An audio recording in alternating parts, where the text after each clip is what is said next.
Welcome to day 10 of the Character Challenge. Today we're going to be taking a stewardship fitness test. Now there's two things I want to say about this test. First of all, this is a pre-test. This is going to give you some baseline data of where you are and where you're needing to go, so don't get discouraged. The second thing I want to do is I want to give you the definition for the word steward, as that's not a word we use frequently in America. According to the Merriam-Webster Dictionary, a steward is one employed on a large estate to manage domestic concerns. To spell it out, you are the one being employed, God is the employer, and the domestic concerns is your life. Now, in the world of sports, the steward is the coach. In the financial world, that is the money manager.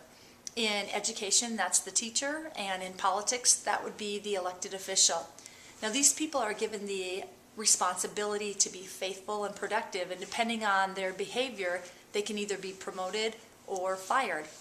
Now, we read a story about stewardship in Matthew 25. The story goes something like this. A master comes and he gives 3 of his servants some talents. Now, talents were used as the currency of that day. And to one servant, he gave 5 talents. To another servant, he gave 2 talents. And to another servant, he gave 1 talent. He was going on a trip, and when he came back from his trip, he settled his accounts with these servants.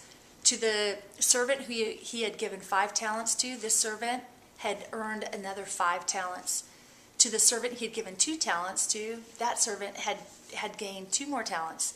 However, to the servant he gave 1 talent to, that servant had been fearful, and he had hidden that talent, and so he had not gained any more talents. Now, the master's response to that servant was, "You wicked, lazy servant." But to the servants who had gained, actually doubled the talents that he'd given, he said, "Well done, good and faithful servant. You've been faithful with a few talents, and I will give you more." Now, today I want to encourage you. What response are you going to hear from God when He takes a look at your life and the way that you've handled your affairs? Are you going to hear the same response that the 2 servants who had earned even more talents heard? "Well done"?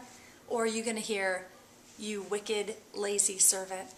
I encourage you today, and I pray that you will hear God say, "Well done, good and faithful servant. You have been faithful with a few things. I will put you in charge of many."